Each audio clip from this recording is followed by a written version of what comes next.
Hola chicos, bienvenidos a mi canal y hoy vamos a echar un vistazo a otro caso horrible con ustedes. La vida en un orfanato no es ideal, no tienes tu propio rincón, no tienes tu propio tiempo, y si no puedes defenderte te golpearán los que llevan un tiempo aquí. Amanda y Anna-Marie McClure tienen un poco más de suerte que los demás. Cuando son dos, las posibilidades de defenderse aumentan. Aparte de que estos agresores juveniles atacaban a los solitarios, las hermanas estaban contentas de estar solas y no intentaron hacer amigos. Esperaban que su estancia en este infierno no durara mucho. Su madre pronto se enteraría de que su padre había sido encarcelado, así que las niñas fueron llevadas a un orfanato y sacadas de allí lo antes posible. Es imposible no enterarse de que su padre, Larry McClure, fue encarcelado. Fue ampliamente cubierto en la televisión y en los periódicos durante mucho tiempo. El tiempo ha pasado. Los días se convirtieron en semanas. A medida que las semanas se convirtieron en meses, nos dimos cuenta de que podíamos olvidarnos de regresar a casa. Un día, las hermanas rescataron a Meredith, una recién llegada, de ser acosada. La chica vivía con su madre adicta a las drogas, que estaba extremadamente delgada, aterrorizada, y se sobresaltaba con el más mínimo ruido. Llegó al refugio después de que su madre muriera de una sobredosis. Meredith también tenía miedo de llamar a los servicios de emergencia, así que se quedó con su cuerpo durante unos días. Cuando una amiga vino a visitar a su madre un día, llamó a los servicios de emergencia desde una cabina telefónica para evitar involucrarse. Meredith se hizo amiga de las hermanas McClure, y las tres empezaron a divertirse más y a sentirse más seguras. Amanda y Anne-Marie nunca le habían dicho a nadie por qué estaban aquí.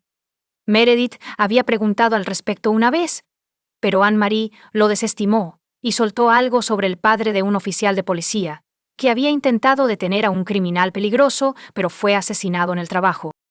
Amanda escuchó la historia con los ojos muy abiertos, pero su hermana le lanzó una mirada que le decía que no se metiera. Meredith, fascinada por la hazaña póstuma de su padre, contó a los otros estudiantes del orfanato sobre el destino de las hermanas, y las hermanas se convirtieron en celebridades instantáneas. Eran respetadas, eran envidiadas porque la mayoría de los presentes tenían padres que murieron por drogas ilegales o fueron a prisión. Eventualmente, todos los niños querían ser amigos de las hermanas, y su existencia aislada llegó a su fin. Desafortunadamente, esta hermosa vida, aunque en un orfanato, llegó a un abrupto final. No está claro de dónde proviene la información de que el padre de Anne-Marie y Amanda no es un policía fallecido. Por el contrario, un criminal vivo fue encarcelado por actos de violencia sexual contra una joven, y el destino de las hermanas se convirtió en un infierno.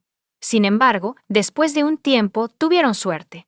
Afortunadamente, dos familias diferentes decidieron adoptar a las niñas casi simultáneamente, dándoles la oportunidad de comenzar una nueva vida. Sin embargo, el vínculo entre ellas ya se había roto y perdido. No hay información sobre la vida de la hermana o los hogares de acogida. Amanda y Anna-Marie podrían haber permanecido en esta historia como los únicos hijos del violador. Pero sus vidas adultas llevaron al caso más mediático en Virginia. Amanda está casada con John Maguire, que tiene 38 años. Se conocieron cuando ella tenía 29 años. Los padres adoptivos de Amanda comenzaron a preocuparse de que ella fuera una solitaria por el resto de su vida. Su psique sufrió como resultado de la falta de una familia biológica, así como de la traición de su madre. Los padres adoptivos respiraron aliviados cuando Amanda les reveló que tenía un joven con el que planeaba casarse. Era la segunda boda de John, y ya tenía 2 hijos de su primer matrimonio. Y Marie nunca había podido formar una familia. Uno podría sentirse feliz por Amanda. Podría tener una familia fuerte y amorosa. John era una persona muy positiva. ¿Qué se podría decir en contra? Incluso con su exesposa, mantuvieron una relación cálida y amistosa. Después de un tiempo, el padre de las hermanas, Larry McClure, fue liberado bajo libertad condicional y se estableció en la misma Virginia en una casa móvil. No escatimó esfuerzos para localizar a sus hijas. Primero fue a ver a los padres adoptivos de Amanda, Len y Alex. Larry fue directamente a su casa, saludó, se presentó, expresó su deseo de ver a su hija y solicitó su información de contacto, dirección y número de teléfono. Aparentemente se veía muy mal, incluso aterrador. Tenía arrugas profundas por toda la cara. Tenía enormes ojeras bajo los ojos. Además, parecía estar ebrio. No olía a alcohol ni tambaleaba de un lado a otro con las piernas temblorosas. Sin embargo, Su comportamiento en general era inadecuado. Glenn rechazó la solicitud de Larry, pero prometió que informarían a Amanda que su padre biológico la estaba buscando. Larry se quedó atónito cuando escuchó la frase «padre biológico», pero le agradeció y se fue. Glenn realmente había cumplido su palabra. Le informó a Amanda que su padre estaba libre y la estaba buscando. Amanda estaba atormentada por un demonio que negaba todo y le aconsejaba maldecir a su padre. Y un ángel que le aconsejó darle a su padre, a pesar de su historial delictivo, otra oportunidad, aunque no estaba claro a quién debía escuchar. Amanda primero llamó a su padre. Él expresó su placer al escucharla y preguntó por su bienestar. Ella le dijo que le iba bien en su matrimonio y que era feliz. Larry estaba contento por su hija y la invitó a una cena conjunta con su esposo. Amanda no tenía idea de si viviría para ver a su padre, pero él parecía saber exactamente qué presionar. Vamos, olvida viejos rencores. Todos estos años he tenido un solo pensamiento: ver a ti y a Anne-Marie. Anna, a diferencia de ti, creo que me extrañaste. ¿Ya la has visto? Amanda se preguntó. Por supuesto que sí. Fuimos de excursión a la naturaleza con ella y la pasamos genial, como una familia de verdad, padre e hija. Era como si esos años de separación nunca hubieran ocurrido. También hizo muchas preguntas sobre ti.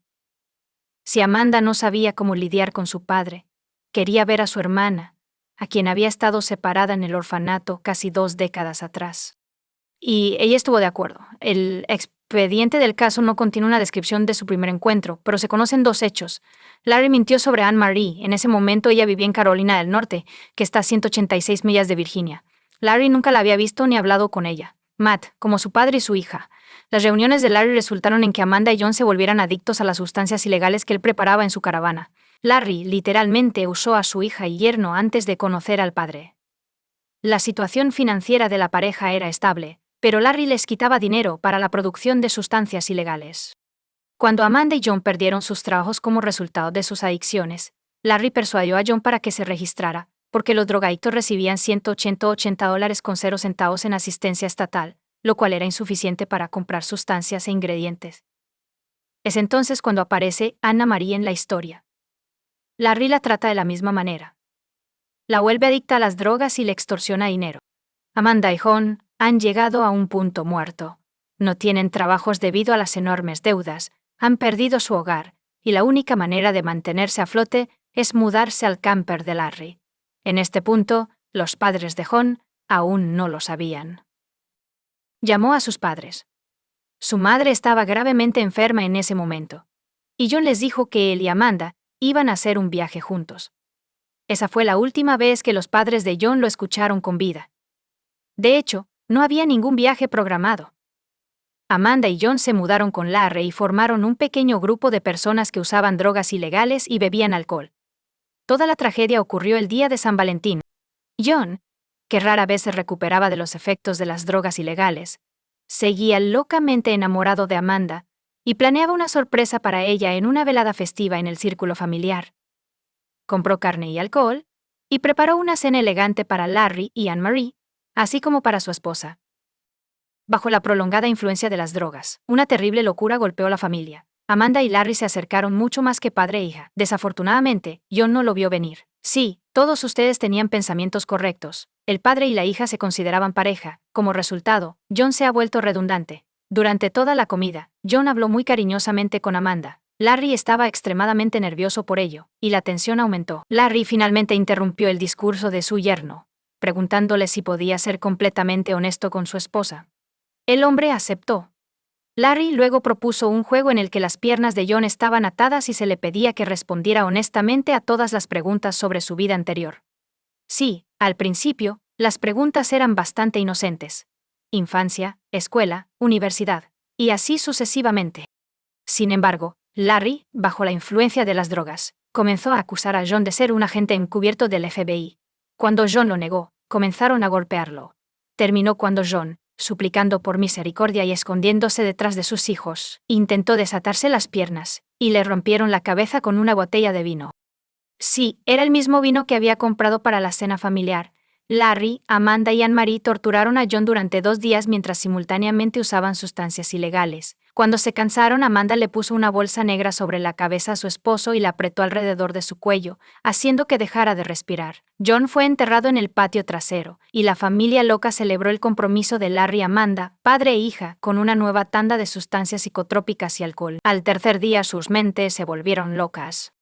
Comenzaron a ver las sirenas de la policía de John, y el lugar donde lo enterraron parecía estar en la tierra, como si John hubiera logrado escapar y reportar todo a la policía. Suena loco. Pero el padre y las hijas locas decidieron retroceder. Desenterraron el cuerpo de John y examinaron su pulso y las respuestas de sus pupilas a la luz de la linterna. Aunque el cuerpo ya estaba en la etapa de descomposición, no pensaron que eso fuera suficiente.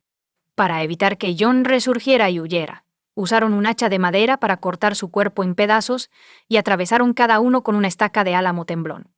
Los restos fueron enterrados en varios lugares y cubiertos con cal para acelerar el proceso de descomposición. Larry y Amanda se casaron 3 semanas después. Larry cambió su nombre para que nadie se diera cuenta de que eran parientes. La nueva familia decidió comenzar una nueva vida. Para lograr esto, se mudaron a Kentucky y acordaron dejar de usar sustancias ilegales de una vez por todas. Para evitar sospechas, se escondieron en su casa alquilada. Incluso colgaron una bandera de los Estados Unidos sobre la puerta, como lo hacían sus vecinos. Para este punto, la exesposa de John y sus padres estaban preocupados por su falta de comunicación. En 2019, la madre de John presentó un informe policial sobre su desaparición. Larry no notificó a la policía sobre su mudanza de un estado a otro. Y eso violó los términos de su libertad condicional, así que fue devuelto a la cárcel. La psique de Larry eventualmente falló mientras estaba en prisión. Es difícil esperar algo positivo cuando has estado usando sustancias ilegales durante mucho tiempo, mezclándolas con alcohol, y de repente te encuentras en una situación en la que no puedes conseguirlas. El síndrome de abstinencia funciona. Aumento de la nerviosidad y líneas difusas entre la realidad y la fantasía. Es bastante obvio si te casas con tu propia hija. Larry estaba bastante seguro de que la violación de la libertad condicional era solo una excusa para excavar el patio trasero y descubrir los restos de John. Necesitaba contactar a Amanda o Anna Marie de inmediato y decirles que hicieran que sus hijas desenterraran las partes del cuerpo y las volvieran a enterrar en algún lugar lejos de casa. Todas las llamadas de los prisioneros siempre son monitoreadas. Como resultado, la información tuvo que ser transmitida discretamente. Larry incluso planeó un discurso y pensó en todo con detalle. Sin embargo, le negaron las llamadas. Finalmente no pudo soportarlo más y llamó al oficial de policía de guardia, diciéndole que tenía algo que confesar. Larry razonó que si confesaba el asesinato antes de ser acusado, podría evitar al menos la pena de muerte, y si culpaba a sus hijas, sería aún mejor. El policía no le creyó a Larry al principio. ¿Qué asesinato? ¿Qué partes del cuerpo fueron enterradas en el patio trasero? ¿Cuál era esta idea loca? ¿Por qué un yonki iba a cavarse su propia tumba? Sin embargo, por ley, la palabra del hombre debe ser verificada. Inicialmente, la verificación prefería organizarse solo formalmente. Sí hubo una declaración, sí se revisó el lugar, no se descubrió nada. Sin embargo, se descubrió que John realmente estaba desaparecido, y se envió un destacamento policial en caso de que la residencia de Larry fuera motivo de preocupación. En el lugar, descubrieron rastros de la cal que Larry había mencionado. Las palabras del criminal fueron entonces confirmadas en su totalidad.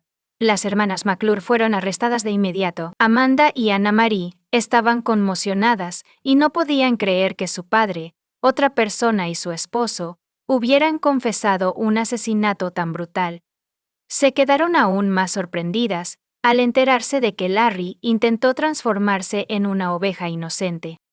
Y su testimonio indicó que sus hijas eran responsables de la muerte de John, con él actuando como un cómplice involuntario. Entonces, cada miembro de la familia comenzó a salvar su propia piel y a persuadir a la policía de que solo él estaba involucrado en esta terrible historia. Un accidente. Fue especialmente difícil para la familia de John en esta situación. De hecho, no había un cuerpo, solo restos. Estos restos tuvieron que ser recuperados de los criminales, transportados a sus padres y enterrados en un ataúd cerrado. Se ha afirmado numerosas veces que John era un hombre muy amable. A pesar de estas dificultades, sus padres pudieron enterrarlo. Algunos de sus amigos ayudaron con las finanzas, el transporte y los arreglos funerarios. El 15 de febrero, Sean fue enterrado en una iglesia luterana el 25 de octubre de 2019. El día después del día de San Valentín, alguien de la familia McClure publicó en Facebook en nombre de John, afirmando que se iba de viaje y que no podría comunicarse durante un periodo prolongado de tiempo, pidiendo a sus amigos que no se preocuparan por su larga ausencia. Esto indicaba que la familia loca sabía que iban a matar al pobre tipo pronto, así que engañaron a todos para que la familia no diera la alarma. Larry y Amanda fueron condenados a 6 meses de prisión por el matrimonio de su hija y su padre, a pesar de que cometieron un crimen tan atroz durante el juicio. Como resultado, el matrimonio está criminalizado en el estado.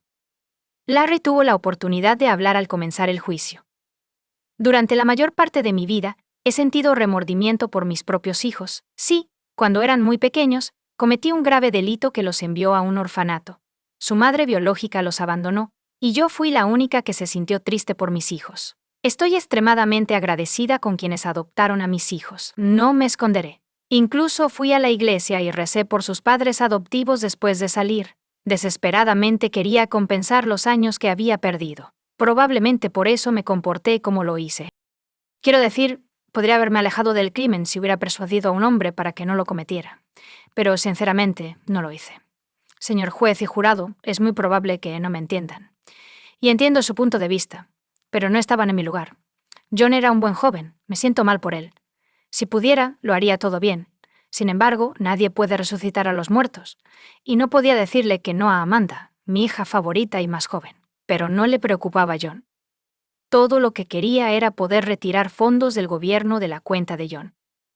¿Alguna vez has estado dispuesto a matar a alguien por $180 con 0 centavos? ¿No? Entonces, si no me entiendes como padre, deberías entender su personalidad. Ella es un monstruo, no una persona. Yo, Amanda y Marie estamos excesivamente adictas a las drogas ilegales. Así que merecemos ser castigados. Me gustaría dirigirme al jurado. Cualquier sentencia que elijan es para mí. Soy honesto sobre mi salud y estimo que no viviré más de 10 años. Lamento profundamente esta situación. También me disculpo con todos los seres queridos de John. De nuevo, él era un tipo fantástico. El juicio duró mucho tiempo porque los acusados seguían cambiando de opinión sobre si matar o no a John. Amanda, que no podía soportar un juicio tan largo, incluso llegó a un acuerdo con los investigadores, prometiendo ser acusada de homicidio involuntario. El siguiente discurso de juicio de Larry fue muy diferente.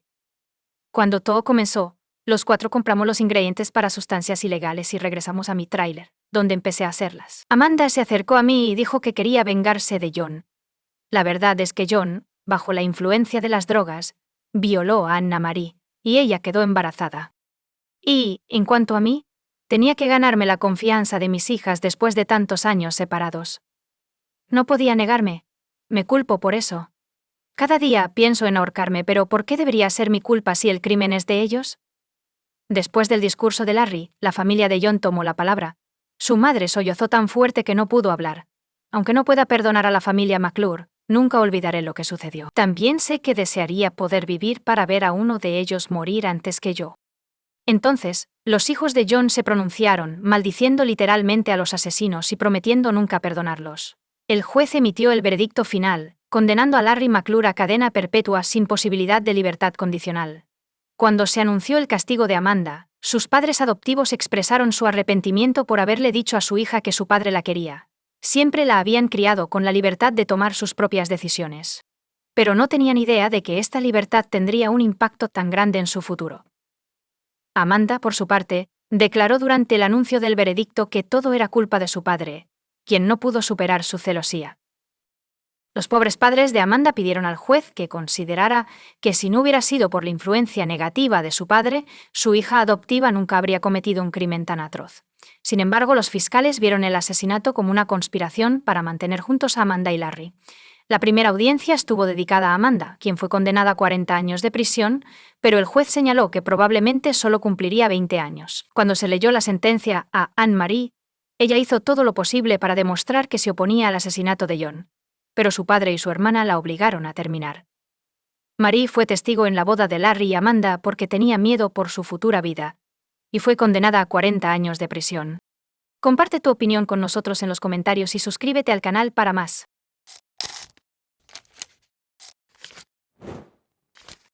Toni Jill Bertolet Hawthorne, hija de Bob y Yvonne Bertolet, Nació el 10 de enero de 1962 en Jackson, Mississippi. Después de graduarse de Trinity High School en 1980, obtuvo honores y el estatus de magna cum laude en la Facultad de Medicina de la Universidad de Mississippi en 1988. El recorrido profesional de Toni la llevó a trabajar como oftalmóloga quirúrgica y cosmética en Associates in Eye Care, en Denver, donde su excelencia le valió el reconocimiento como una de las mejores oftalmólogas de América por parte del Consumer Research Council en 2006. Toni era un miembro activo de su comunidad fuera de la medicina, asistiendo y enseñando en la escuela dominical de la iglesia comunitaria Cherry Hills. Toni no solo era una pianista consumada, sino que también tenía una hermosa voz y cantaba en varios coros de la iglesia. Su dedicación a su fe era evidente en sus contribuciones perspicaces a godquestions.org, donde compartía sus perspectivas cristianas de manera regular. Harold y Toni Heffron se conocieron en línea en 1999 y se casaron después de solo 9 meses. A pesar de su exitosa carrera como cirujana ocular, el principal objetivo de Toni era tener un matrimonio y una familia felices. Esta ambición parecía hacerse realidad cuando conoció a Harold, quien se presentó como un empresario adinerado, involucrado en la recaudación de fondos para instituciones educativas y iglesias. Harold persuadió a Toni para que se mudara a Colorado desde Jackson, Mississippi durante su encuentro. A pesar de las dificultades de dejar a su familia y amigos en Mississippi, Toni está emocionada por comenzar una nueva vida con su esposo. Su familia culminó en 2005, con el nacimiento de su hija Hailey el 29 de septiembre de 2012. Toni Heffron y su esposo Harold Heffron fueron de excursión al Parque Nacional de las Montañas Rocosas, en Colorado, el sábado, para celebrar su 12º aniversario de bodas. Poco antes de las 3:30 p.m., se desviaron del sendero y almorzaron en la cima de un acantilado pintoresco. A las 4:45 p.m. habían descubierto un acantilado debajo de su lugar de almuerzo, después de desviarse del sendero designado. Toni cayó trágicamente 130 pies desde el mismo acantilado empinado en menos de media hora a las 4:54 p.m. Harold llamó al 911 casi 45 minutos después para reportar el incidente. Les dijo a las autoridades que le tomó 15 minutos llegar a Toni y otros 30 minutos evaluarla y reubicarla. Durante la llamada al 911, Harold mencionó su ubicación cerca de la cima de la montaña. Expresó preocupación por la respiración y la lesión en la cabeza de Toni durante el fin de semana, y pidió un helicóptero. Más tarde le dijo a otro operador que había iniciado un fuego en un recinto de rocas y notó una disminución en la respiración de Toni, confirmando eventualmente su cese. Harold, guiado por el operador, intentó realizar compresiones torácicas. Harold llamó al 911 nuevamente y preguntó sobre la llegada de la ayuda. El operador le informó a Harold que el Ranger lo estaba llamando, pero Harold afirmó que no había escuchado ninguna llamada. El EMT Ranger llegó alrededor de las 8 p.m. y realizó un examen, que desafortunadamente reveló la muerte de Toni. Las autoridades interrogaron a Harold sobre las circunstancias que rodearon la muerte de Toni. A pesar de afirmar que no presenció la caída de Toni porque estaba leyendo mensajes de texto y solo vio un borrón, Harold dio versiones contradictorias a otros. En una ocasión afirmó que Toni se había acercado demasiado al borde mientras hablaba con otra persona. Afirmó que Toni estaba intentando tomar fotografías y se resbaló al escuchar la trágica noticia de la muerte de Toni. Sus padres, Bob y Yvonne Berthollet, tuvieron una fuerte reacción. Bob inmediatamente afirmó que la empujó, lo cual fue interpretado inicialmente como una muerte accidental. Los padres de Toni claramente habían estado preocupados por su bienestar durante bastante tiempo. Toni era una mujer exitosa y segura de sí misma cuando conoció a Harold. Sin embargo, su confianza disminuyó después de mudarse a Colorado con Harold, quien gradualmente tomó el control de su vida.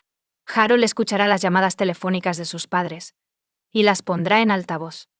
Los padres de Toni se preocuparon, sospechando que Harold podría no ser tan próspero. Como empresario afirmaba depender de los ingresos de Toni. Sin embargo, estaban preocupados por más que solo su situación financiera.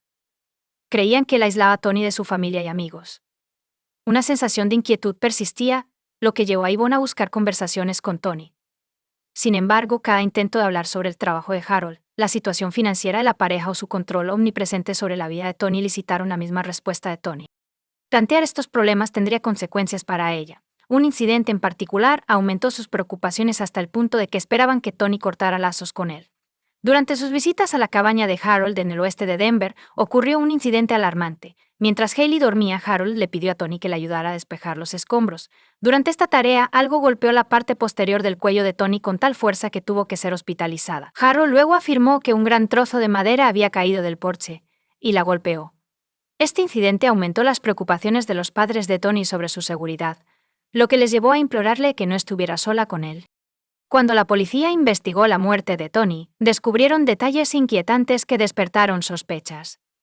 Había numerosas inconsistencias en los relatos de Harold sobre la caminata en la zona y los eventos de ese fatídico día. Harold informó al guardabosques que él y Tony originalmente habían planeado hacer senderismo por el Bear Lake Trail, que era una caminata pavimentada de media milla sin ganancia de elevación. Una buena elección para Tony, quien había tenido 3 cirugías de rodilla y ya no podía esquiar.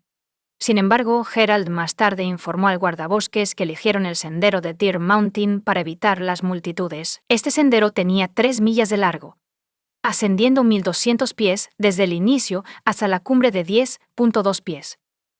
Harold le dijo al guardabosques que no conocía la zona y que solo había estado allí una vez. Sin embargo, después de revisar sus registros telefónicos, la policía descubrió que había visitado el lugar 8 o 9 veces en las 6 semanas previas a ese día. Además, demostró conocimiento del lugar específico, incluyendo el acantilado empinado donde cayó Tony. Tony mencionó haber visto una sábana blanca en el acantilado, pero el servicio de parques la había retirado una semana antes de que ella cayera.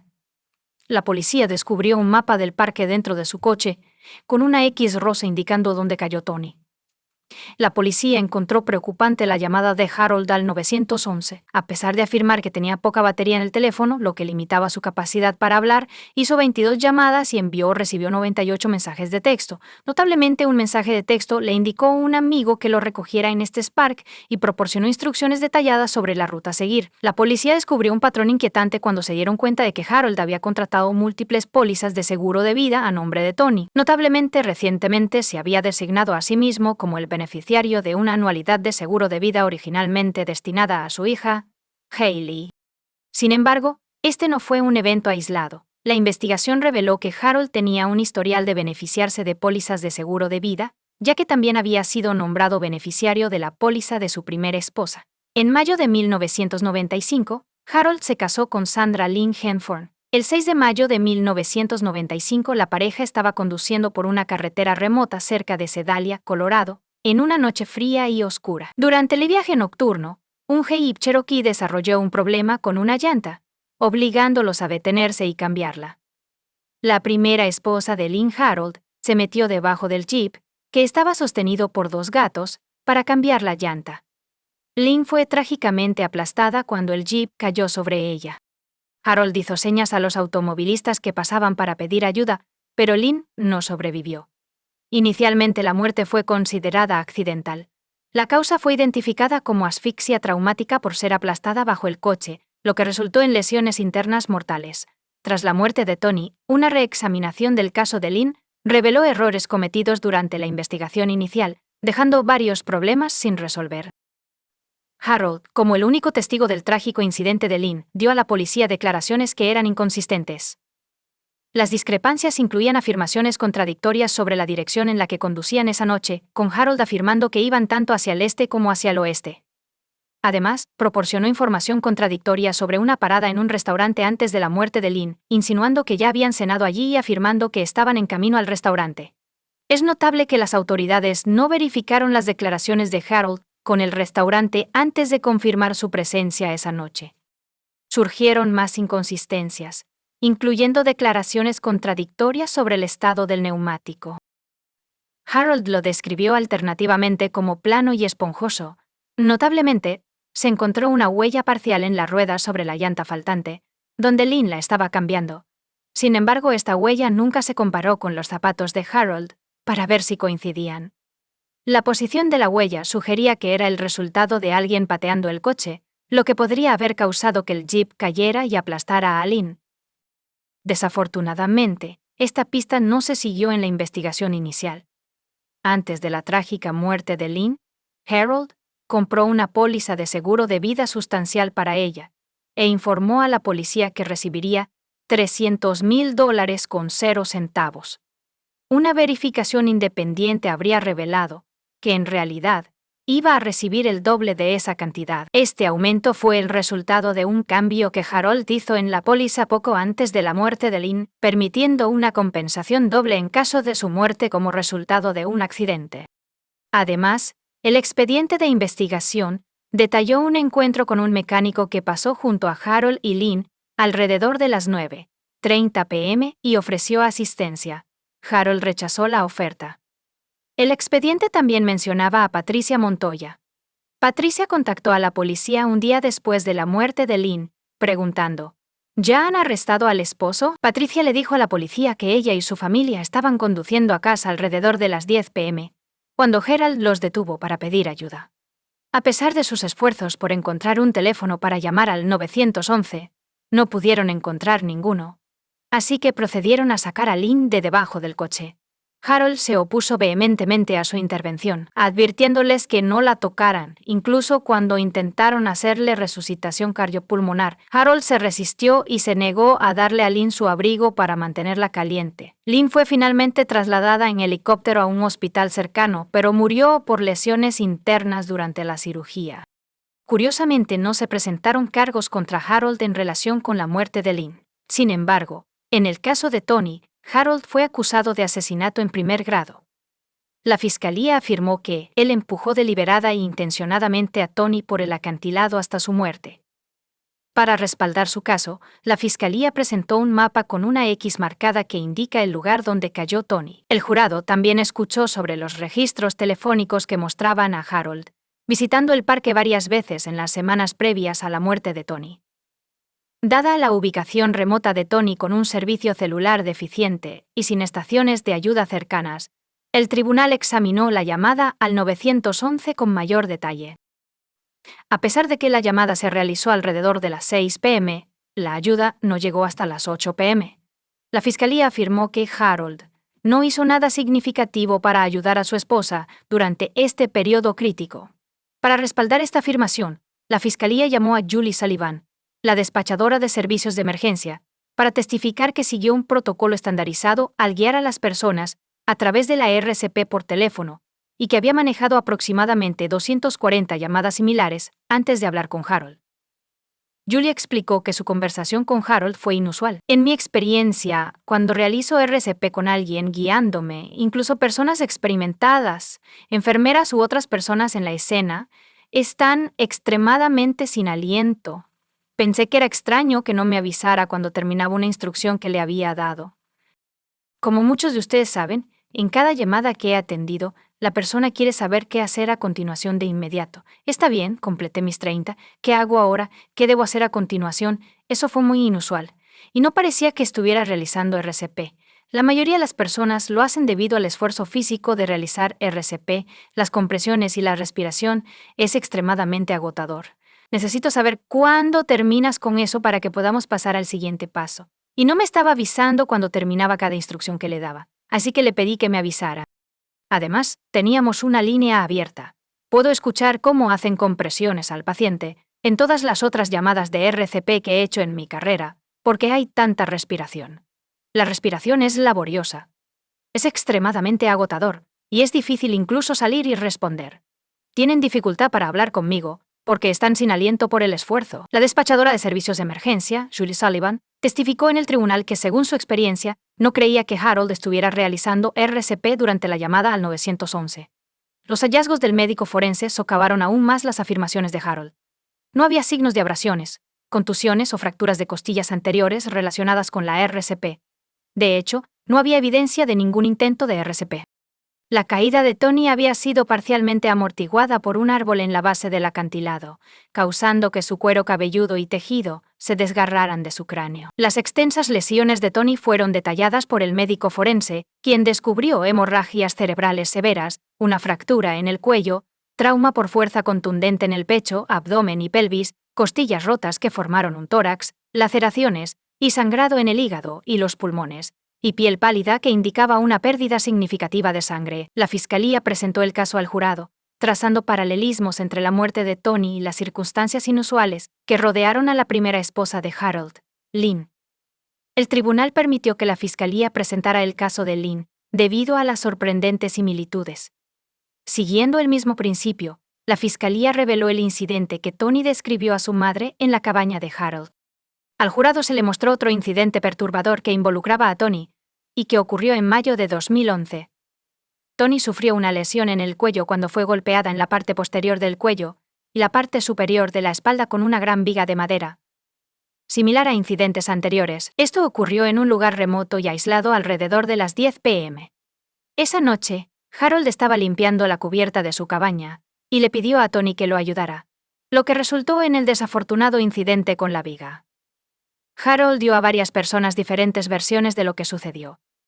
Inicialmente les dijo a los paramédicos que lanzó la viga, pero luego admitió a un médico que se había caído del techo. Otra versión fue compartida con un amigo, en la que Harold afirmó que dejó caer la viga sobre Tony después de resbalarse de la escalera que ella sostenía, añadiendo complejidad a la situación. Una nota de enfermera en los archivos de Tony indicaba que ella estaba debajo de la cubierta cuando cayó la viga. La fiscalía basó su caso en un claro motivo de lucro financiero a partir de las pólizas de seguro de vida. Harold tenía 3 pólizas de seguro de vida de $1.500.000 con 0 centavos sobre Tony, así como una anualidad de $205.000 con 0 centavos, lo que lo convirtió en el beneficiario de más de $4.700.000 con 0 centavos cuando Tony murió. Tony murió un mes antes, en abril de 2011. Harold se asignó a sí mismo como el beneficiario de una anualidad de seguro de vida de $205.000 con 0 centavos comprada por los padres de Tony para su nieta Hailey. La defensa tomó una decisión estratégica de no llamar a ningún testigo para presentar pruebas, creyendo que la acusación no había logrado establecer su caso. Sin embargo, esta jugada no dio resultado. Después de 10 horas y media de deliberación, el jurado condenó a Harold por asesinato y lo sentenció a cadena perpetua. Un patrón perturbador surgió cuando se reveló que Harold había cremado los cuerpos de Tony y Lynn inmediatamente después de sus muertes, esparciendo sus cenizas en el mismo lugar. Comparte tu opinión con nosotros en los comentarios y suscríbete al canal para más contenido.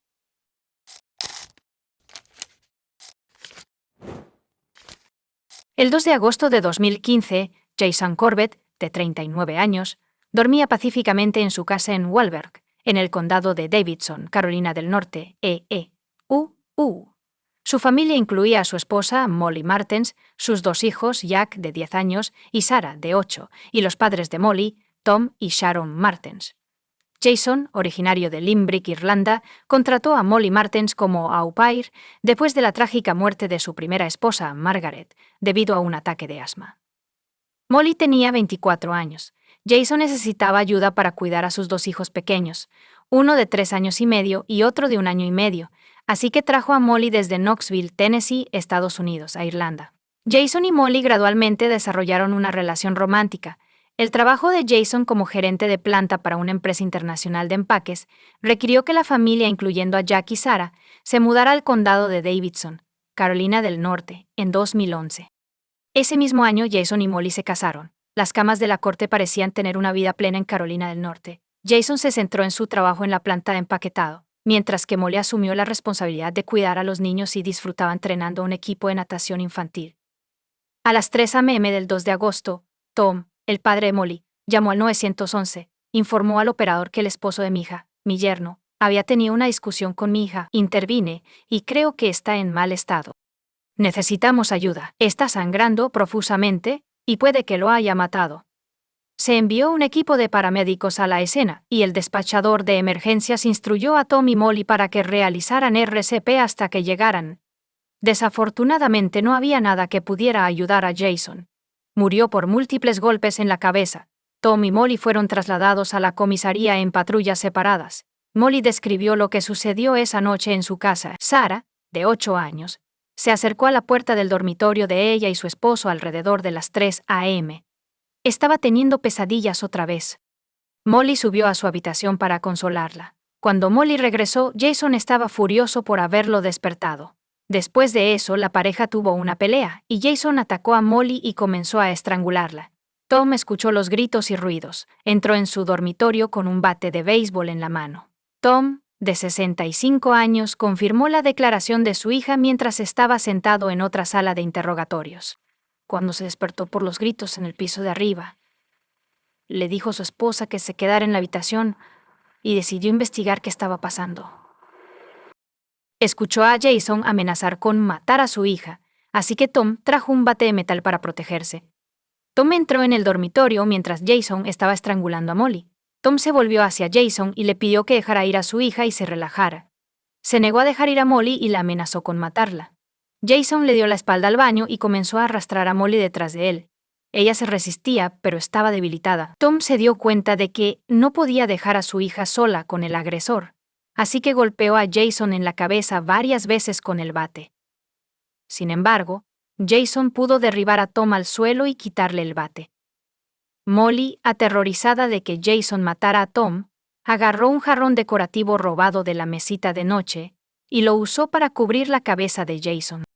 Debido a la pausa, Tom pudo ponerse de pie, agarrar el bate y seguir golpeando a Jason en la cabeza. Se detuvo cuando se dio cuenta de que ya estaba muerto. Tom admitió que no le gustaba su yerno ni su familia, y que anteriormente había aconsejado a Molly que contratara a un abogado y solicitara el divorcio. La policía fotografió a Molly y Tom para el informe. Sorprendentemente, no había signos de lucha, como abrasiones o moretones. Entonces, ¿qué ocurrió exactamente en la casa del núcleo? Pero primero, déjame explicarte todo con más detalle. Molly Martin pasó la mayor parte de su vida en Knoxville, Tennessee. Ella era la única hija en una familia de 4 hijos. Su padre, Tom, dedicó 30 años de su vida al FBI, y su madre era doctora en matemáticas. Tom entrenaba al equipo de fútbol infantil local en su tiempo libre, mientras que Molly practicaba canto y baile con sus amigos. Le gustaba leer, y de adolescente, participaba en el club de lectura de su madre, donde compartía sus pensamientos sobre lo que había leído. Sharon y Tom estaban bien educados y eran ricos. Molly decidió seguir una carrera en medicina después de la escuela secundaria, y en 2003 se matriculó en la Universidad de Clemson, en Carolina del Sur. Estudiar resultó ser extremadamente difícil, requiriendo una gran cantidad de trabajo duro y esfuerzo. Pronto abandonó la universidad. Molly y Keith Magen comenzaron a salir a principios de 2007 y se mudaron juntos unos meses después. Molly trabajaba como niñera y enseñaba a los niños a nadar, mientras que su novio trabajaba para una organización sin fines de lucro local. Su relación con Molly creció rápidamente. Ella era divertida, alegre y despreocupada. Sin embargo, ambos luchaban con problemas de salud mental. Molly había sido diagnosticada con depresión y le había informado a Keith sobre su trastorno bipolar antes de comenzar su relación. Keith señala que al principio todo iba bien, la medicación le ayudaba con sus problemas de salud mental. Sin embargo, más tarde contrajo Staphylococcus aureus. El medicamento para la infección parecía interferir con los efectos del medicamento para el trastorno bipolar, desestabilizando a Molly. Molly experimentó migrañas e insomnio durante este difícil momento, como mencionó Keith. Pasaba mucho tiempo sumergida en la bañera llorando ocasionalmente mientras yacía en el suelo. Molly solía tomar 16 pastillas todos los días. No pudo seguir cuidando niños y se quedó en casa. Keith se hizo cargo, apoyándolos completamente a pesar de su bajo ingreso. Molly estaba ahora deprimida, y cada vez que él regresaba a casa no tenía idea de lo que le esperaba detrás de esa puerta. La relación se volvió tensa. Después de un tiempo, ella mejoró. Molly insistió en comprometerse con Keith. Tomó esta medida por ella con la esperanza de que mejorara su condición, pero se equivocó. No ayudó, ni tampoco su deseo de tener hijos. Molly quedó embarazada de Keith. Sin embargo, tuvo un aborto espontáneo temprano en septiembre de 2007.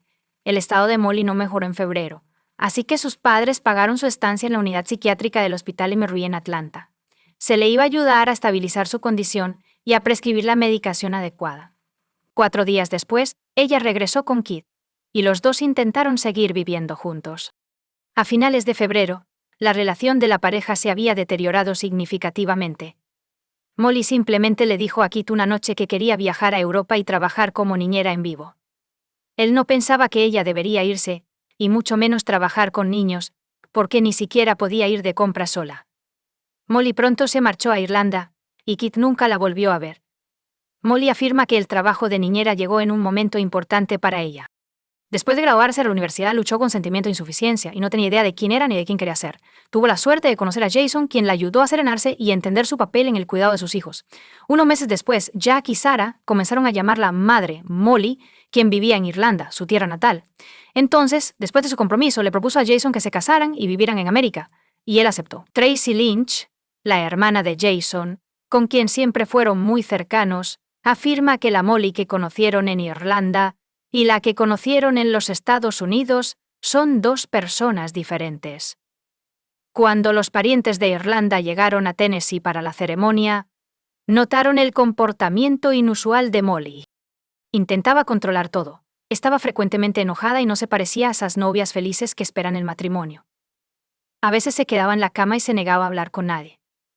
La familia de Jason comenzó a cuestionar si debía unirse a esta familia estadounidense, y su mejor amigo notó al novio infeliz frente a él. Incluso le dijo que simplemente se fuera, tomara un avión y regresara a su país. Pero Jason dijo que no podía hacer eso, ya se había comprometido. 4 años después, Molly estaba muy unida a los hijos de Jason e incluso los consideraba como propios. Sin embargo, su relación con su esposo estaba tensa.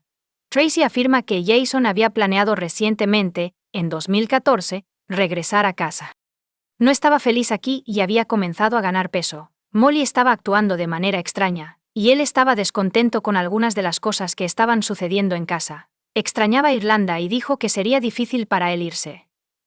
Cuando Molly se enteró de que él quería a sus hijos, contactó a su madre, pero él se negó a dejar que ella se convirtiera en su tutora legal. Jason se negó a usar la ciudadanía de su esposa para obtener una visa para él mismo. De esa manera, ella no tendría ninguna base legal para buscar la custodia de los niños y se divorciaban más tarde. Más tarde confesó a varios de sus amigos sobre el abuso de su esposo, y los vecinos comenzaron a vigilar a Jason. Las declaraciones de Molly no estaban respaldadas por ninguna evidencia visible. Según numerosos testimonios, no había abrasiones, moretones u otras lesiones, y no parecía ser víctima de un comportamiento abusivo, ni estaba retraída ni demacrada. No parecía tenerle miedo. Jason, por otro lado, no encajaba con la descripción de un tirano.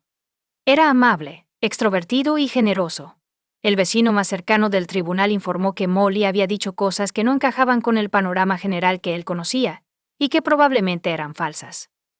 Ella admitió que puede haber mentido a otros para hacerse ver bien y evitar la vergüenza por sus palabras o acciones. Molly respondió a las preguntas de los detectives el 2 de agosto, aún vestida con su pijama de la pelea en la habitación, y reportó que Jason la había abusado. Había estado en el hospital varias veces, pero nunca explicó cómo se había hecho las heridas. Su esposo era abusivo, tanto verbal como emocionalmente. Según ella, él ocasionalmente se disculpaba sinceramente con ella. Su relación parecía estar en camino de mejorar. Sin embargo, el abuso continuó, y cada vez la situación empeoraba. A pesar de esto, su amor por Sarah y Jack le impidió abandonarlo. Molly añadió que nunca le había contado a nadie sobre el abuso de su esposo. Porque los niños no eran de ella. Y no eran ciudadanos estadounidenses. Jason podría haberla separado de ellos hace años, temiendo que nadie creyera su abuso. Molly comenzó a usar dispositivos de grabación ocultos a consejo de su abogado. Y ella afirma que muchas de las grabaciones que recopiló han sido destruidas o perdidas, pero las que permanecen han sido entregadas a los fiscales. Por ejemplo, en la grabación Jason llega tarde a casa en diciembre de 2013, él encuentra la puerta cerrada y toca el timbre varias veces. Ella la abre en 39 segundos y se disculpa. Nunca tuviste la intención de hacer nada, ¿verdad? Él pregunta con ira y se burla de ella. Molly suplica, se oyen múltiples golpes, y ella comienza a gemir. Te desprecio absolutamente. Ella se detiene en silencio justo antes de que se detenga la grabación. Ella afirma que Jason tenía una llave pero estaba demasiado borracho para abrir la puerta. Y, como solía ser el caso en su hogar, la rabia se acumulaba hasta que lo que fuera que estuviera pasando fuera completamente mi culpa. 4 días después de la muerte de su padre, Jack, de 10 años, y Sarah, de 8 años, fueron entrevistados 2 veces por funcionarios del Estado. La entrevista fue realizada por un trabajador social licenciado. Los niños describieron el comportamiento agresivo de su padre, los problemas matrimoniales continuos y las acusaciones de abuso verbal, emocional y físico. Quizás lo más importante, los niños entendieron y reconocieron los problemas. En respuesta a las preguntas, Sarah explicó que mamá no quería despertar a papá porque se enojaría y diría, ¿por qué me estás despertando? Jack fue testigo del uso de la fuerza física por parte de su padre. En 1 o 2 ocasiones, el trabajador social hizo una pregunta crítica para resumir lo que se había dicho. Alguien les enseñó o les pidió que respondieran ciertas preguntas de una manera específica. Sarah respondió. Mi madre me pidió que dijera solo la verdad. Jason había nombrado a Tracy como la tutora legal de sus hijos hace unos años. En caso de su muerte, Sabía que Molly no los dejaría ir sin luchar. Tracy voló inmediatamente a Carolina del Norte para solicitar la custodia de los niños. Molly hizo lo mismo. Tracy asumió la tutela de Jack y Sarah 16 días después de la muerte de Jason, y los dos regresaron a Irlanda. En enero de 2016, Tom y Molly fueron acusados de asesinato en segundo grado. Tracy cree que Molly se enteró de los planes de Jason de regresar a Irlanda con los niños. Sin embargo, sin ella, se ideó una estrategia para deshacerse de él. Molly siempre había querido solo a sus hijos, no a su esposo. Molly y Tom enfrentaron juicio en julio de 2017 por el asesinato de Jason Corbett.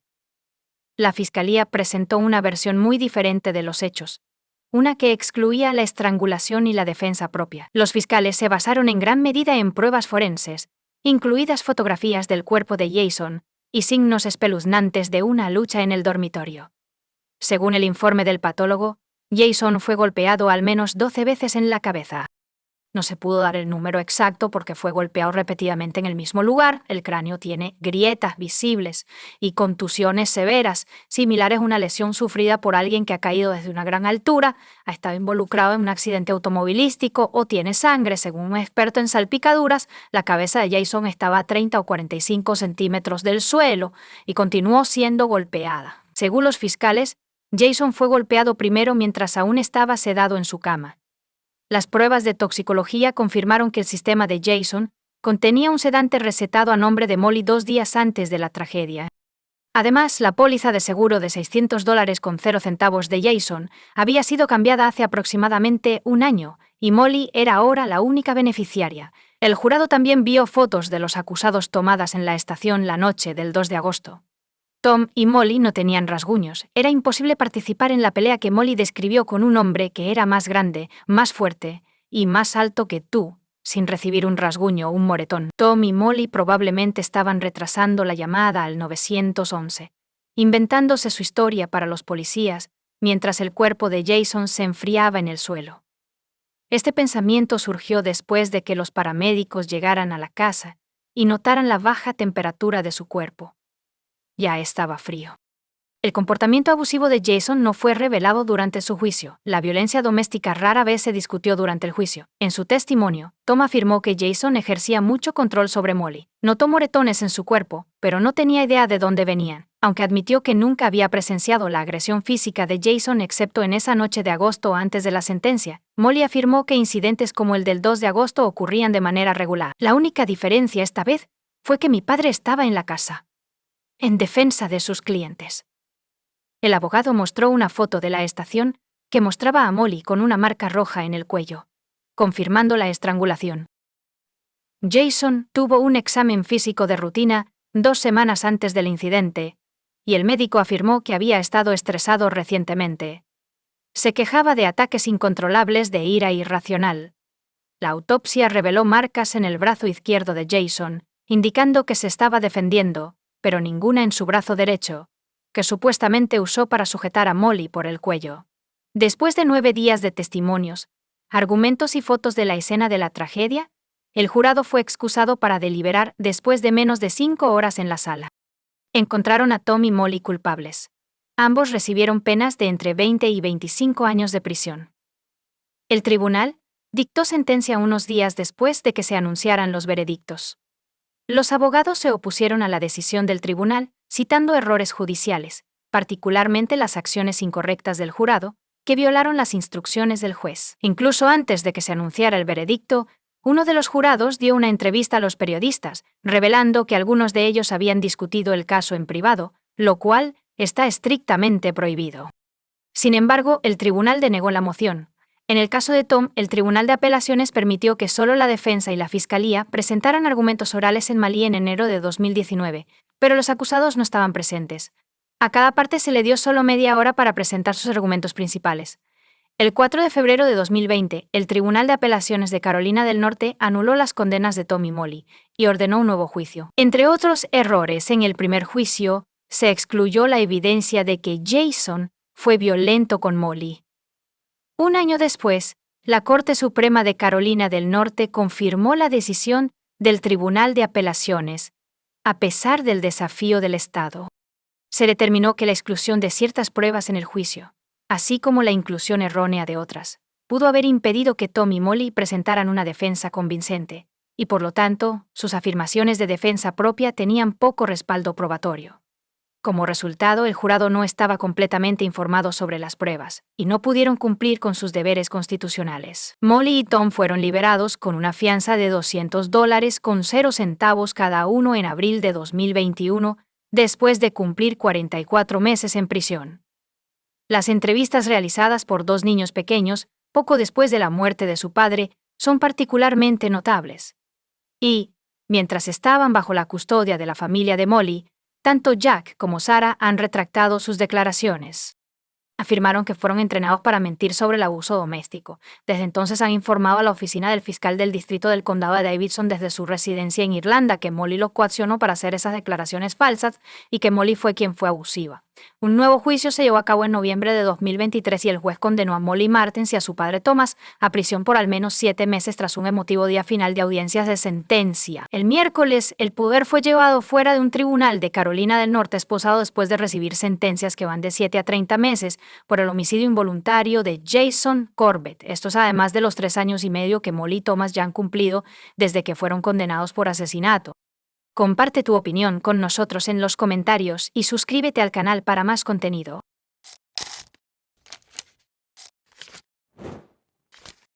Hola chicos, bienvenidos a mi canal y hoy vamos a echar un vistazo a otro caso horrible con ustedes. Hoy, veremos lo que sucedió en San Antonio, Texas, en 2007. Amber Belken, de 25 años, trabajaba en una tienda de videojuegos el 29 de enero de 2007. Cuando el gerente llegó para revisarla, descubrió que estaba muerta en la parte trasera de la tienda después de que no pudo abrir a tiempo. A las autoridades les tomó más de un año aprehender al sospechoso. Amber Marie Belken nació el 6 de diciembre de 1981 en San Antonio. Era la única hija en su familia. Sus padres la describían como extremadamente enérgica, ambiciosa y responsable. Amber había sido gerente en una tienda de videojuegos durante casi 3 años. Y el 29 de enero tenía otro turno. La tienda estaba programada para abrir a las 10 a.m., pero ella siempre llegaba al trabajo alrededor de las 9 a.m. Antes de abrir la tienda, ella sacaba el dinero de la caja fuerte del día anterior y lo llevaba al banco de al lado. Se hacía para que no se acumularan grandes sumas de dinero en la tienda. Amber llegó al trabajo alrededor de las 9 a.m. en ese día de enero como lo hacía todos los días. La tienda en la que trabajaba formaba parte de una gran cadena internacional. Sin embargo, Amber no abrió la tienda a las 10 a.m. ese día, como se descubrió más tarde. Alrededor del mediodía, el gerente regional contactó al gerente de otra tienda en San Antonio y le pidió que se diera una vuelta para averiguar por qué Amber no había depositado el dinero, y la tienda seguía cerrada.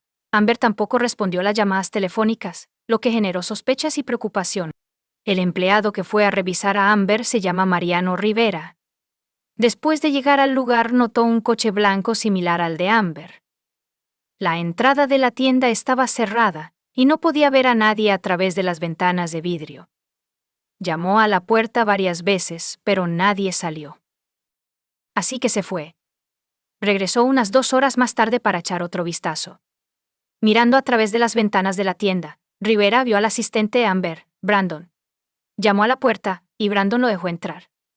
Rivera le preguntó a Brandon si había visto a Amber y él dijo que no. Dijo que acababa de llegar y notó algo extraño en la tienda.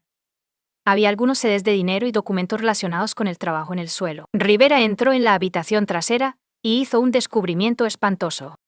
El cuerpo sin vida de Amber yacía en el suelo boca abajo con una bolsa de plástico sobre su cabeza. Más tarde los expertos forenses determinarán que la causa de su muerte fue la estrangulación. Rivera marcó inmediatamente el 911, y pronto la policía acordonó la tienda. Los detectives descubrieron que Amber no entregó dinero al banco como lo haría cualquier otro día. Sin embargo, la caja fuerte en la tienda estaba vacía, lo que implica que hubo un robo que salió mal.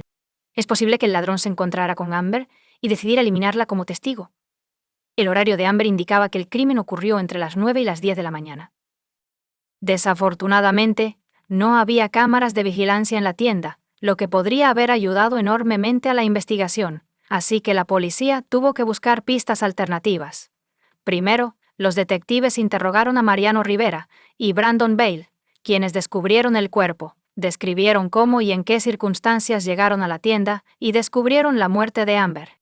Según la gerencia de la tienda, faltaban aproximadamente $2,000 de la caja fuerte, junto con algunos CDs de videojuegos y 3 o 4 consolas de PlayStation. El total de los daños en la tienda ascendió a $6,000. La policía interrogó a los empleados de los negocios vecinos a la tienda, pero no obtuvieron los resultados deseados. Nadie había visto ni oído nada. Mientras la policía estaba ocupada en la escena del crimen, la noticia se esparció por todo San Antonio, y los representantes de los medios de comunicación se agolpaban en el estacionamiento frente a la tienda. El padre de Amber, Randy Belken, se enteró del incidente por las noticias. Cuando vio la dirección de la tienda donde ocurrió el crimen, se subió inmediatamente a su coche y condujo hasta allí. Cuando llegó, habló con un detective, quien desafortunadamente le informó que la víctima del crimen era su hija. Este evento dividió la vida de Randy en 2 partes, antes y después. Pronto, la madre de Amber, la Elia, llegó a la tienda. Mirando a los ojos de su esposo, se dio cuenta de que su único hijo ya no estaba con ellos. Después de examinar la escena del crimen, los detectives concluyeron que el criminal salió de la tienda por la puerta trasera, por lo que nadie lo vio. Sin embargo, la conclusión principal fue que el criminal estaba familiarizado con el horario de la tienda. Sabía que el dinero se entregaba al banco entre las 9 y las 10 de la mañana. También sabía que no había cámaras de vigilancia en esta tienda. Esto es algo que solo un ex empleado o un empleado actual de la empresa sabría. La primera persona seriamente sospechada de estar involucrada en el crimen fue el asistente de Amber, Brandon Beal. Estaba íntimamente familiarizado con las operaciones de la tienda, y ya estaba dentro cuando un gerente de otra ubicación llegó para verificar la salud de Amber. Cuando Brandon llegó al trabajo, sabía que la tienda debería haber estado abierta unas horas antes, pero aún estaba cerrada. A pesar de esto, abrió la puerta con su llave, entró y luego la cerró con llave. Notó signos de lucha dentro, pero por alguna razón, no entró en la habitación trasera para ver si Amber estaba presente. Y, después de hablar con la gerencia de la empresa, los detectives descubrieron que Amber, una gerente de tienda, estaba descontenta con el trabajo de Brandon y quería que lo despidieran. Le informó a su madre que Brandon tiene un mal carácter y no desempeña adecuadamente sus funciones laborales, pero una disputa con Amber podría llevar a Brandon a cometer un crimen. Los detectives comenzaron a buscar respuestas a esta pregunta. El oficial registró el coche y la casa de Brandon después de recibir una orden de registro, con la esperanza de localizar los CDs y las consolas de PlayStation robadas de la tienda. Sin embargo, no se descubrió ninguno de los anteriores. Durante el interrogatorio, Brandon declaró que llegó a la tienda alrededor de las 2 p.m. Se sorprendió de que la tienda todavía estuviera cerrada. Dijo que abrió la puerta con su llave porque no pensaba que Amber estuviera dentro. Veo el desastre. Él creía que la tienda había sido robada. El gerente de otra ubicación llegó solo unos minutos después. Brandon también admitió que no estaba al tanto del deseo de Amber de despedirlo, pero reconoció que frecuentemente discrepaban en ciertos temas. Su novia y sus padres confirmaron su coartada para la mañana en que ocurrió el crimen. Cuando pasó el detector de mentiras, fue eliminado de la lista de sospechosos. Amber murió hace casi un mes, y la policía aún no tenía nuevas pistas. Los detectives temían que el caso quedara sin resolver.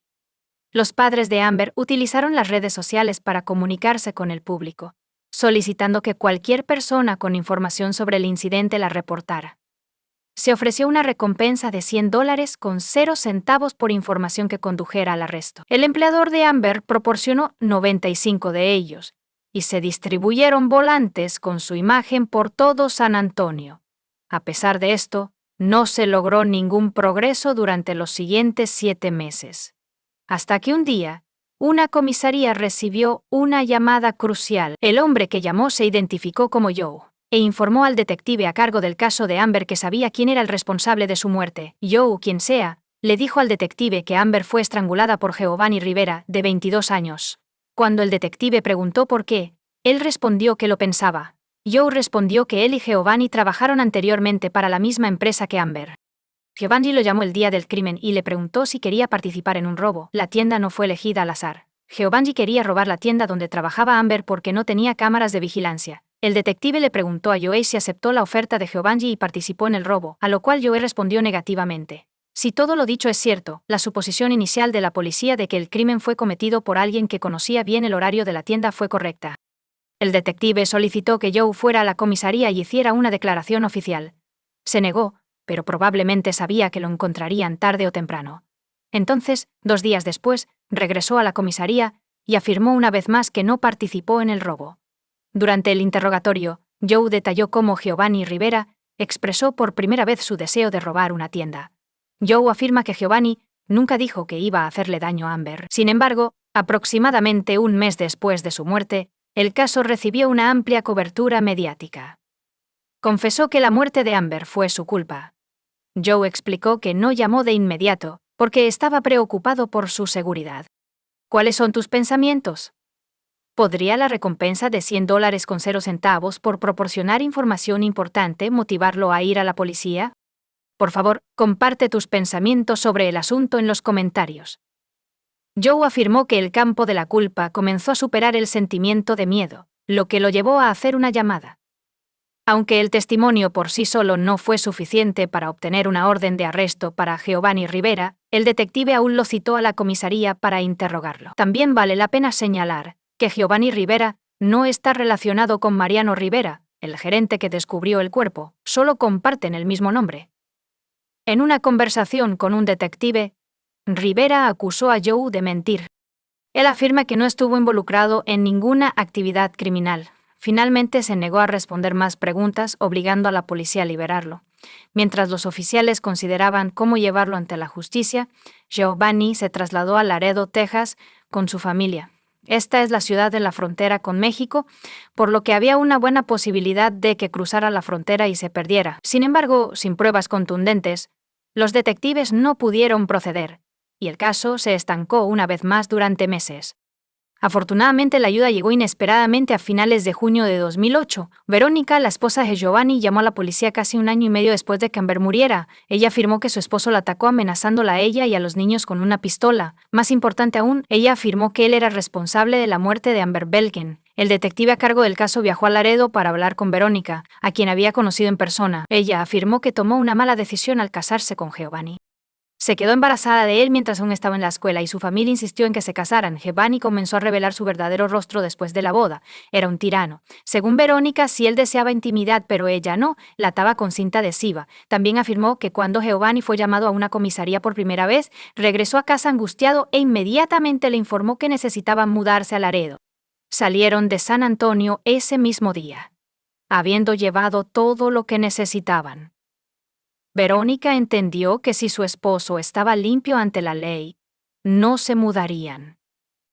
Una vez reunió el valor para preguntarle a Giovanni si estaba involucrado en la muerte de Amber Belkin, a lo que Giovanni respondió que él la había matado. Verónica estaba atónita y le preguntó por qué lo hizo. Él explicó que lo hizo porque su familia necesitaba dinero para pagar el alquiler. Cuando Verónica pidió el divorcio, Giovanni la llevó a un lugar apartado, sacó una pistola y le dijo que se subiera al asiento trasero. La siguió y la amenazó, obligándola a hacer lo que él quería. Luego la sacó del coche, le entregó la pistola y le ordenó que lo terminara. Verónica dijo que no lo haría. Giovanni respondió que si ella no disparaba, se encargaría de ella, sus hijos y sus familiares. Verónica le suplicó que pensara en lo que podría pasarles a sus hijos. Si se quedaban sin sus padres, parecía funcionar. Y ambos regresaron a casa esa noche, pero Giovanni dijo que iba a desaparecer por la mañana. Cuando se fue, Verónica inmediatamente llamó a la policía y les contó sobre la confesión de su esposo. Los detectives obtuvieron una orden de arresto para Giovanni Rivera después de recibir el testimonio de 2 testigos, uno de los cuales era la esposa de Giovanni Rivera. Sin embargo, Rivera logró cruzar la frontera y perderse en México en ese momento. Pasaron otras 6 semanas antes de que fuera descubierto arrestado en la casa de un familiar. Las autoridades de México acordaron su extradición a los Estados Unidos con la condición de que los fiscales no pidan la pena de muerte para él. Se acordaron esos términos. Después de que se completaron todos los documentos, se le delegó a Giovanni Rivera la autoridad en los Estados Unidos. Los padres de Amber se sintieron aliviados de que su arresto resultara en justicia por la muerte de su hija. El 7 de agosto de 2008, Rivera fue interrogado. En contraste con la conversación anterior, los oficiales escucharon el testimonio de su esposa. Al ser informado de esto, admitió todo. Declaró que tan pronto como Amber abrió la puerta de la tienda, la siguió, usando guantes y una máscara. Amber lo reconoció, lo cual lo sorprendió mucho. Le dijo que estaba teniendo problemas financieros y que necesitaba dinero desesperadamente, y la obligó a abrir la caja fuerte.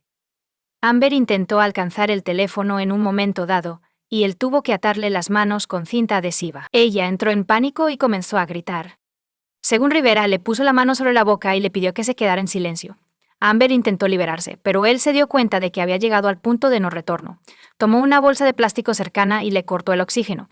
Ella dejó de respirar, se llevó el dinero, algunos CDs y algunas consolas de PlayStation antes de alejarse en su coche, que estaba estacionado detrás de la tienda.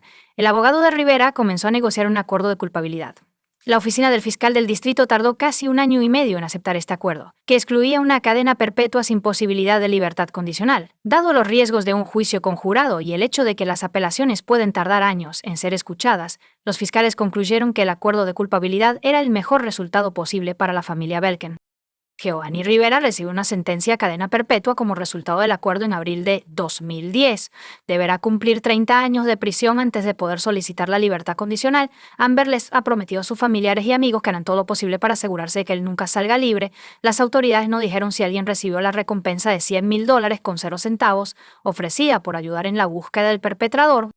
Comparte tu opinión con nosotros en los comentarios y suscríbete al canal para más.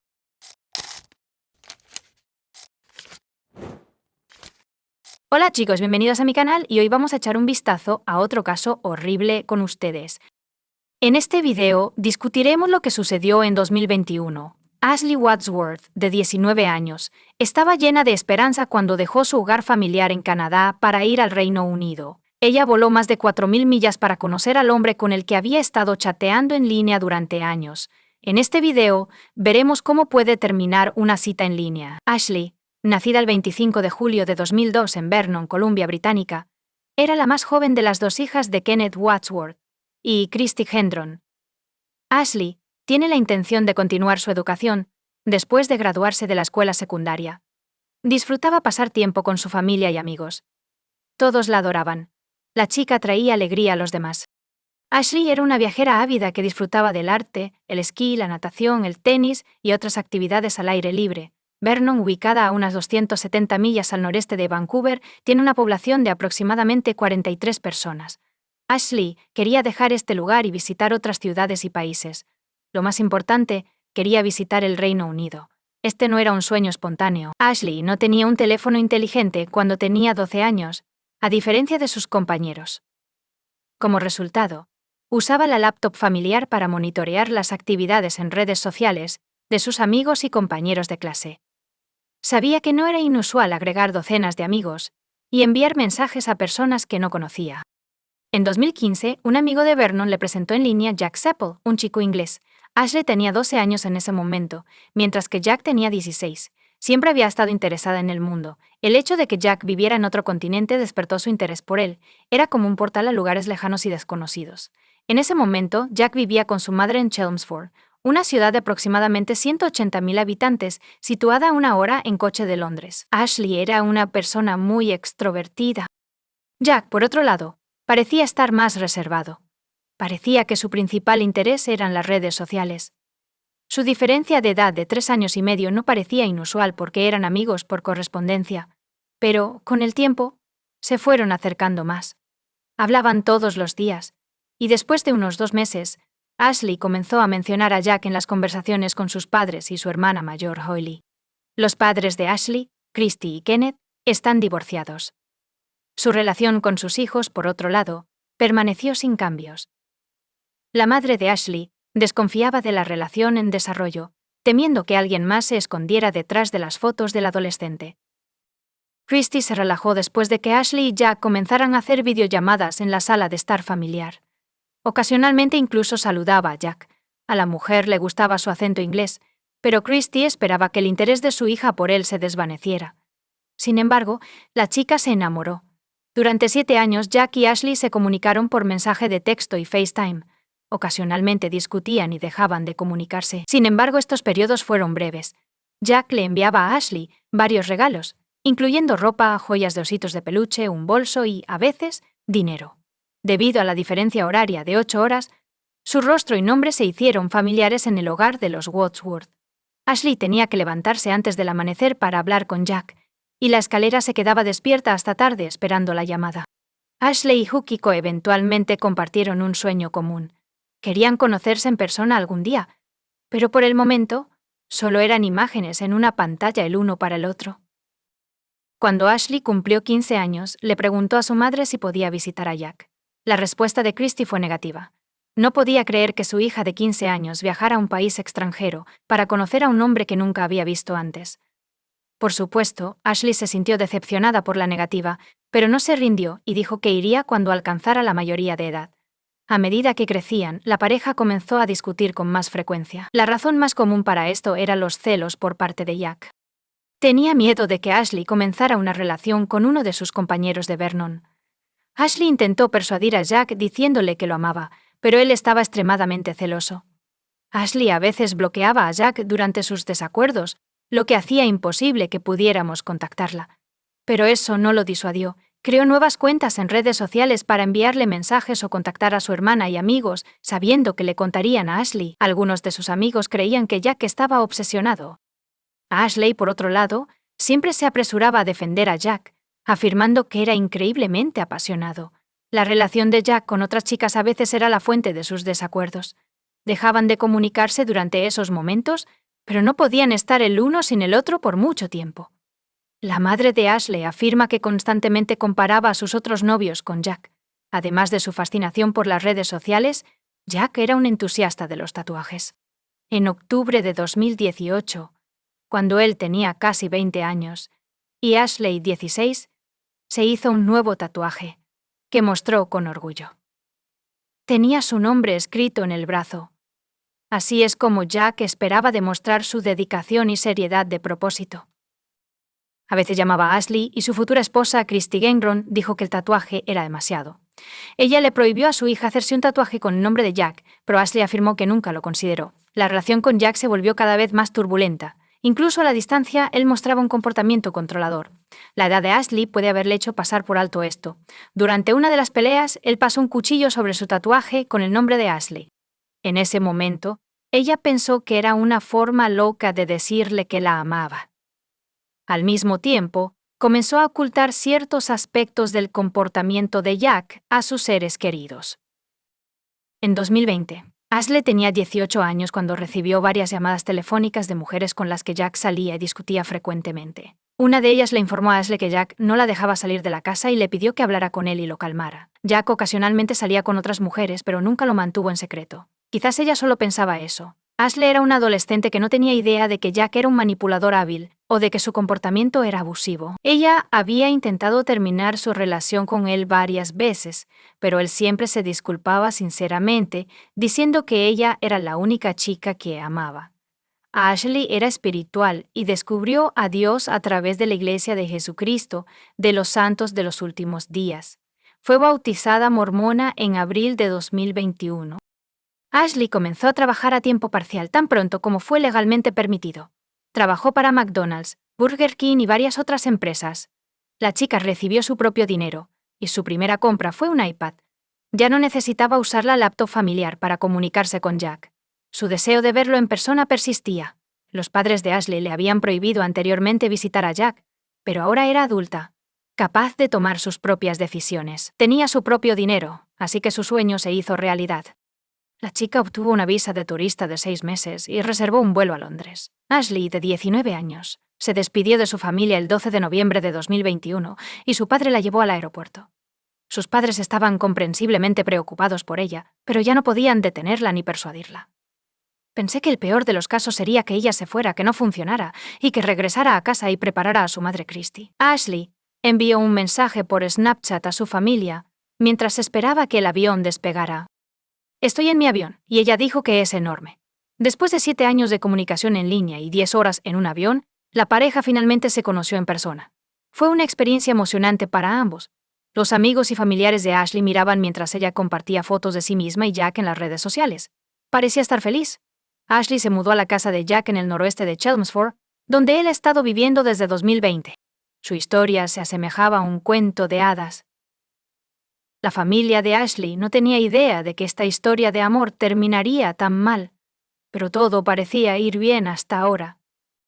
Ashley publicó fotos de sus viajes con Jack. Viajaron a muchos lugares y parecían ser una pareja feliz en cada foto publicada. Ashley había imaginado que Jack sería así después de comunicarse con él en línea durante tantos años. Es decir, no estaba esforzándose por ser perfecto. Jack era amable y sentimental. Ocasionalmente se enojaba mostrando su mal genio.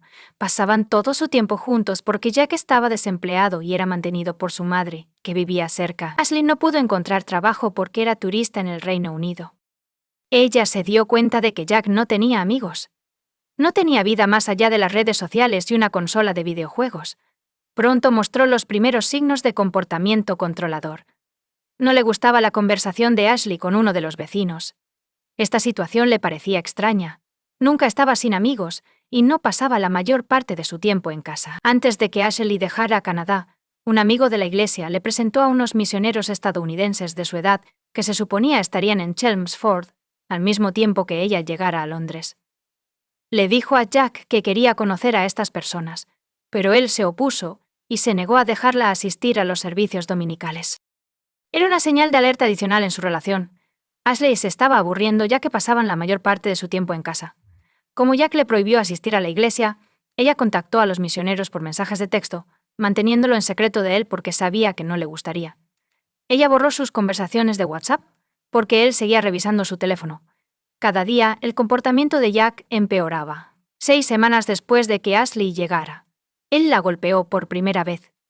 Ese día, le envió un mensaje de texto a su madre diciendo que le dio una bofetada a Ashley después de descubrir que ella había bloqueado 2 números británicos en su teléfono hace años.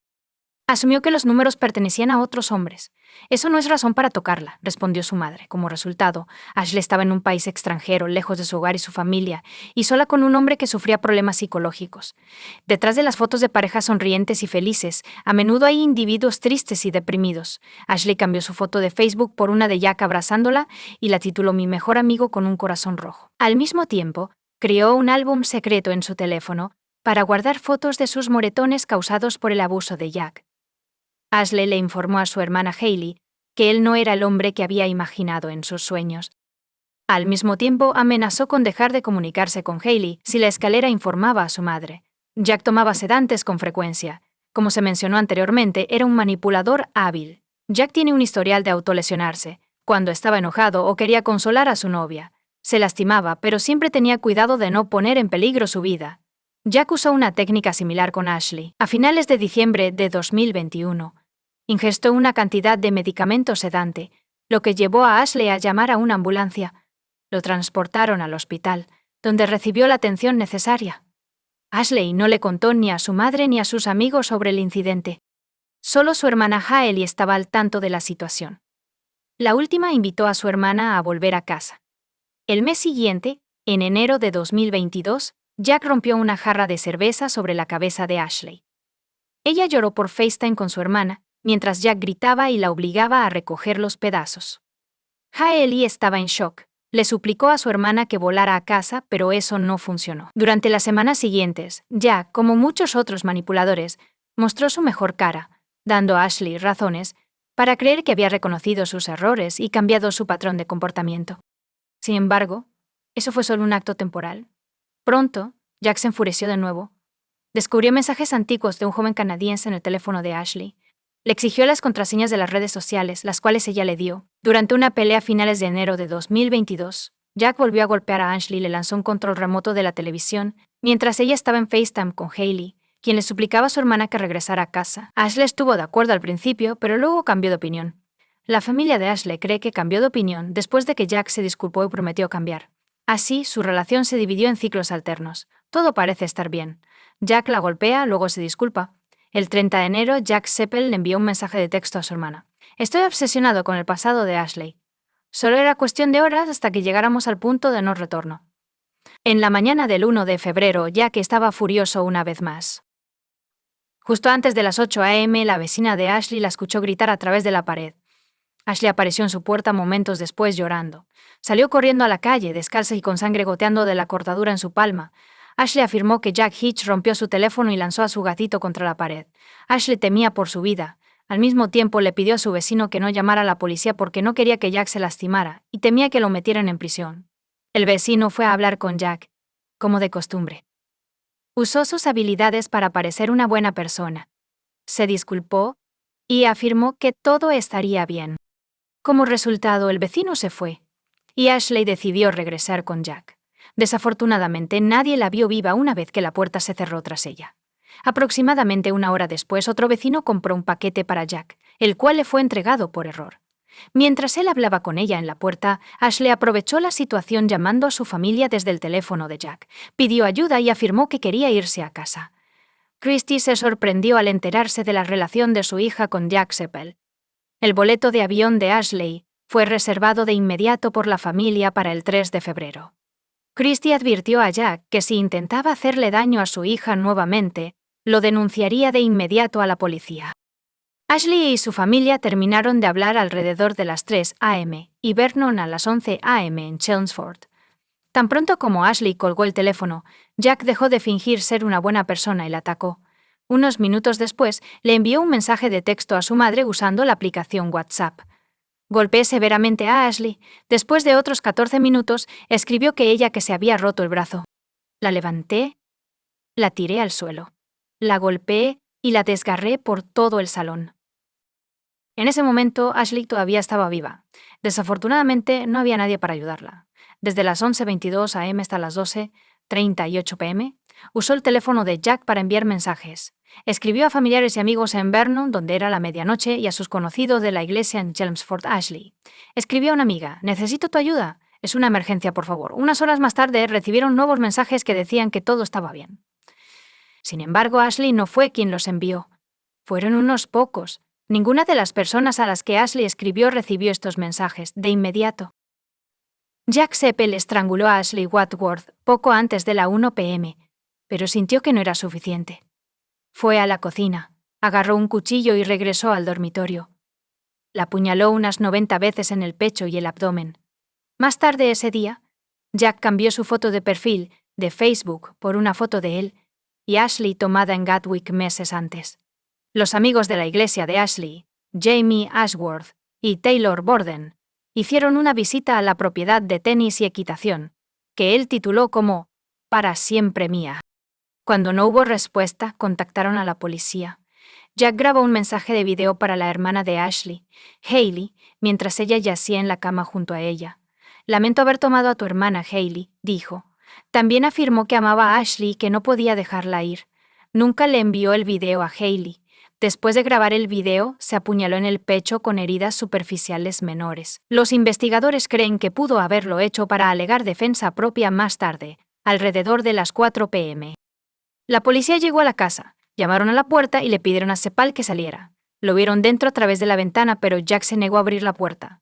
En ese momento, estaba comunicándose con su hermana a través de un enlace de video, confesándole que había asesinado a Ashley. La policía derribó la puerta y arrestó a varias personas. Él fue descrito como tranquilo. La familia de Ashley se despertó con una avalancha de mensajes. Intentaron contactarla, pero ella no respondió de inmediato después de que descubrieron lo que había sucedido mientras dormían.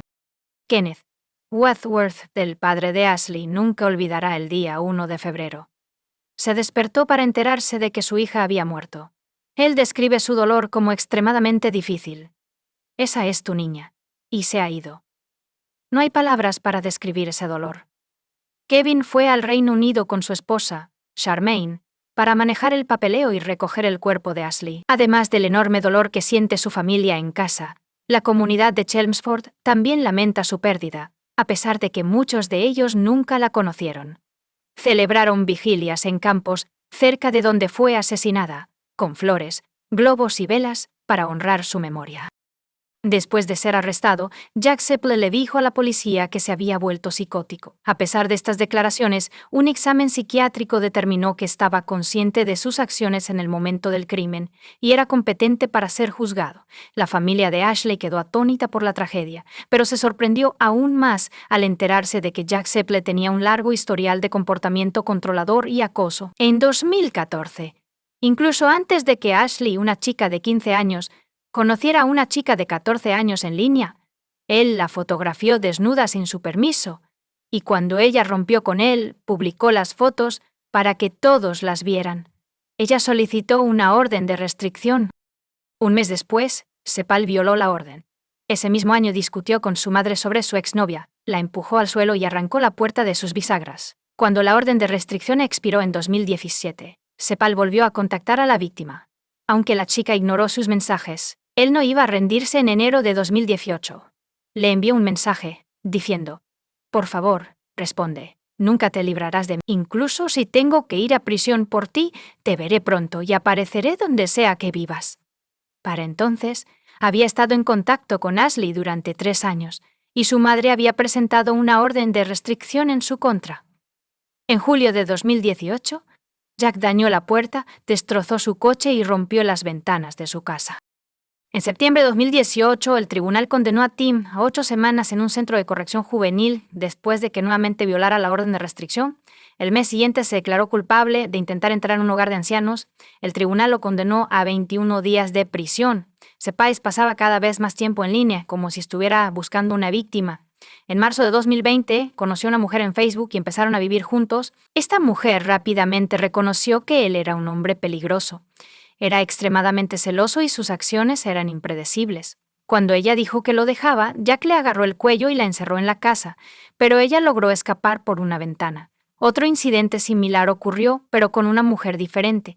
Sepal había cometido un total de 12 delitos, siendo la violencia doméstica la mayoría de ellos. No teníamos idea de su historia. Siento como si la hubiera arrojado a los lobos. El padre de Ashley declaró que Kenneth y Christy quieren que otros aprendan de la historia de su hija. Si algo no se siente bien, actúa. Si tienes la corazonada de que tu hermana, amiga, tía, madre o hija está involucrada en una situación o relación así, llama a la policía e interviene. Christy también mencionó a su hija diciendo: «Deberíamos haber tomado medidas de antemano a través de la ley de Claire. Aprendimos la lección más dura de todas. Nuestra hermosa Ashley voló a Inglaterra emocionada, viva y bien, pero desafortunadamente regresó a casa en una caja. Por favor, tengan cuidado y dejen estas relaciones violentas, tóxicas y peligrosas». Ahora, si tu instinto te dice que algo está mal, por favor confía en tus instintos e interviene de inmediato. Incluso si dicen que todo está bien, el momento más peligroso para una víctima de violencia doméstica es cuando elige terminar la relación y marcharse. Llama a la policía para que les ayuden a empacar sus pertenencias y sacarlos de allí a un lugar seguro. Es demasiado tarde para salvar a Ashley, pero aún puedes salvarte a ti mismo o a alguien que te importe. El juicio comenzó en septiembre de 2022, cuando Sepal admitió haber asesinado a Ashley Wadsworth. El caso de la fiscalía incluyó testimonios contundentes de vecinos y amigos que describieron el comportamiento tóxico de Sepal y los eventos que llevaron al asesinato. Contenía notas de voz que Ashley había grabado y enviado a sus amigos. Sepal la había amenazado de muerte en esas notas. El juez describió el ataque de Sarah Ashley como brutal y cobarde. El juez declaró que Sepal tenía 8 condenas previas por 12 delitos, casi todos los cuales involucraban violencia doméstica. El juez declaró que demostraba un patrón claro de comportamiento violento y controlador entre varias mujeres. El 10 de octubre de 2022, un tribunal condenó a Jack Sepal a cadena perpetua. Podrá solicitar la libertad condicional después de 23 años y medio a través de sus abogados. Los padres de Ashley recibieron una nota de disculpa de Sepal.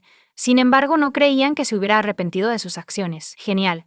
Tendrá tiempo, pero en el Reino Unido y Canadá la vida solo dura 25 años. La madre de Ashley declaró que, en última instancia, no la traerá de vuelta.